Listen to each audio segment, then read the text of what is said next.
Air conditioning, 1999 Volkswagen Cabrillo. It came in with only 55 psi pressure, so that means there's only vapor because it's 71 degrees Fahrenheit outside, and if you have 55 degrees pressure, that means there's not even one drop of liquid refrigerant inside the system. Diagnostic number one. Customer bought this car from the other side on the East Coast. We're on the West Coast here in California. They drove it back. AC not working. No visual signs of leaks. I went, put 175 psi dry nitrogen, ultrasonic leak detector finds nothing. Put refrigerant in it. Refrigerant doesn't find anything with the leak detector. So now I have it completely full. It's been running for 15 minutes. It's 71 degrees Fahrenheit outside, and right now coming out the dash, I have it in the minimum fan speed. Come on. There we go. 36.9 degrees. Let's see where we're at. 36.6 degrees at idle. And that's where I'm taking the temperature from, right here. For the cabin temperature, that's my supply because I have it on recycle right now. The temperature is 71 degrees. So at this point, it's 71 degrees right there. And if you look at my controls, I have it at minimum speed. And I have the recycle button hit. Now when I turn it to maximum speed, my dash temperature at idle goes up to 48 degrees. Now this is there's no top on this. So it goes up to 48 degrees at idle. When I raise the RPMs up to 1800 RPMs, like you're cruising down the road at 35 miles an hour, here sitting in the shop without even air blowing over the condenser, just the fan, it drops down to 43 degrees, just sitting here with the top off.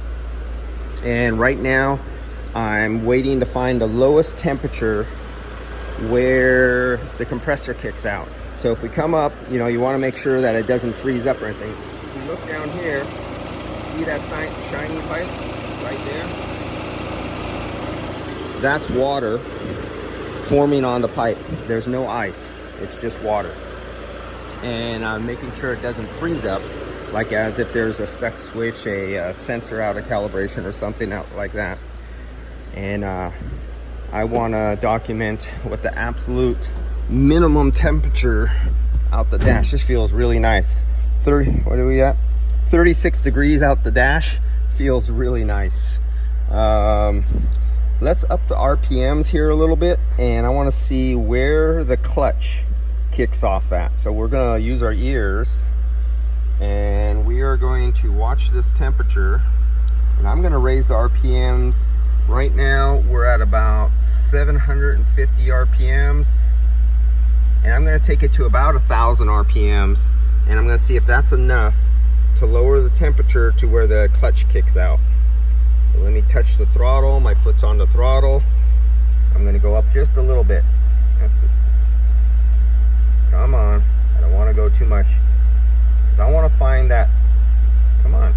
I'm pushing. Oh, there we go. Right. A little more. A little more.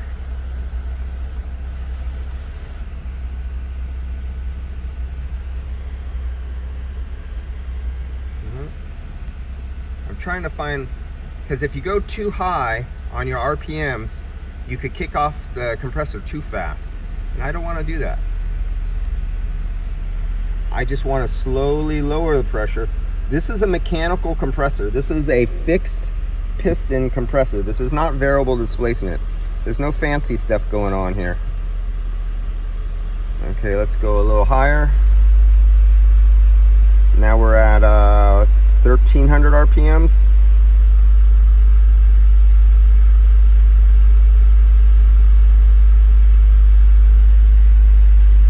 It's staying pretty damn steady.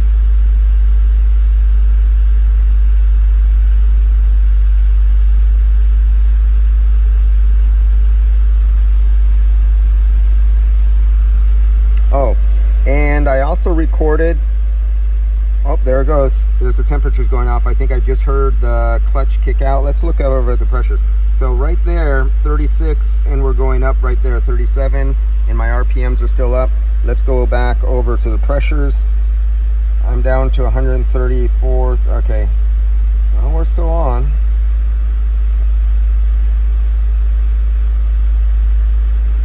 It's not falling.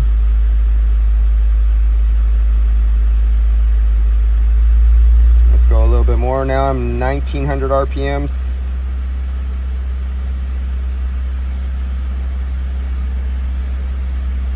See what this looks like. Oh, I didn't data graph that.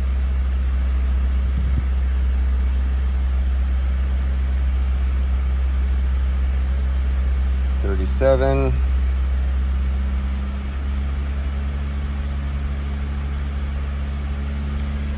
Well, it looks like without this top on, I need a top.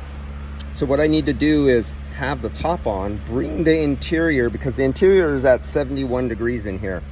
And it seems like I cannot get the interior temperature down low enough so I could get the low side lower.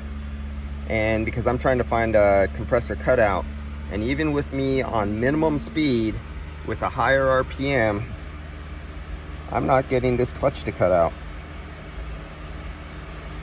And I really wanted to find, so we're gonna say 36, 37 degrees at minimum. Let me go up 2,700 RPMs.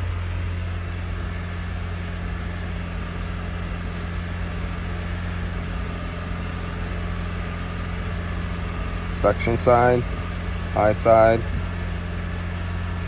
Our superheat is at 8. It says 0 subcooling.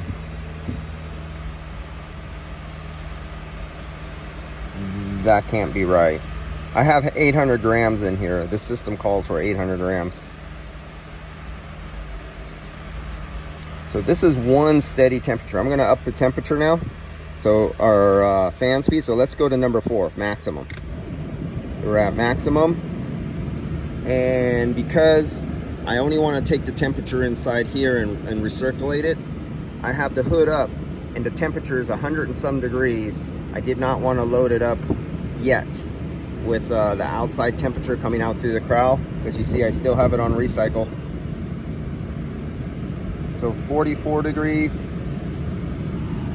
I'm at 2,100 RPMs.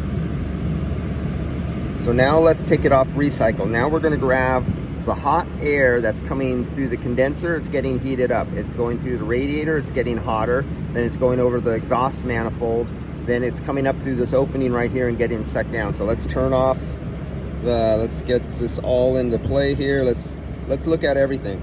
And the pressure switch allows it to go up to 195 PSI.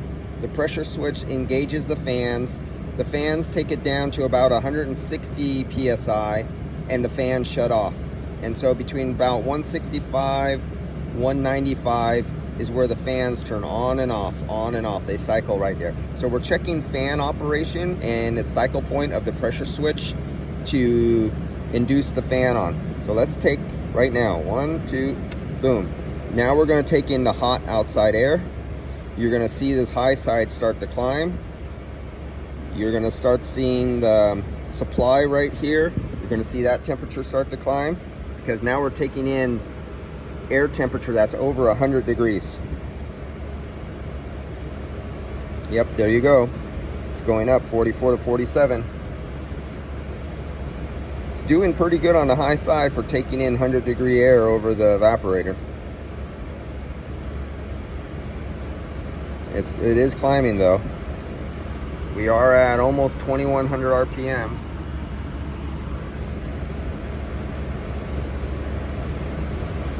So if we're having the top down and you know you can't cool off Mother Nature, we're right here in an open car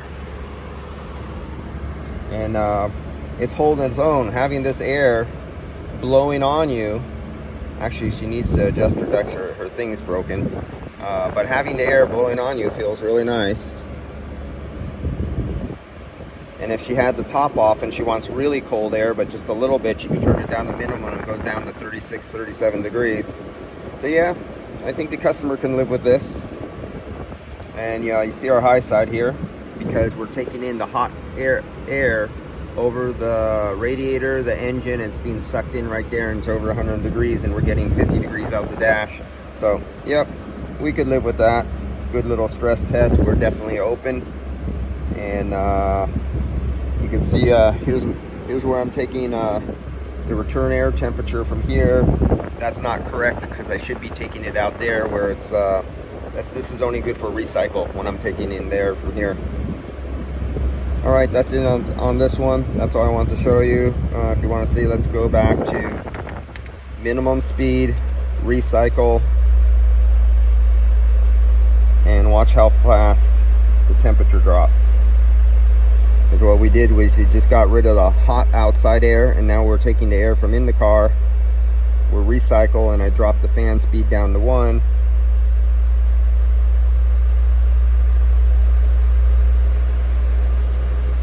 And it has no problem. Oh, that's getting to the temperature. Once you get into the 30s, like 39, 38 degrees, you get into the temperature where you get that little bit of bite.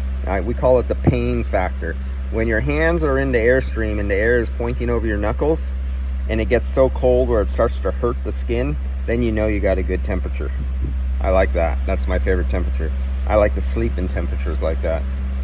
All right, guys, I'll see you. Bye.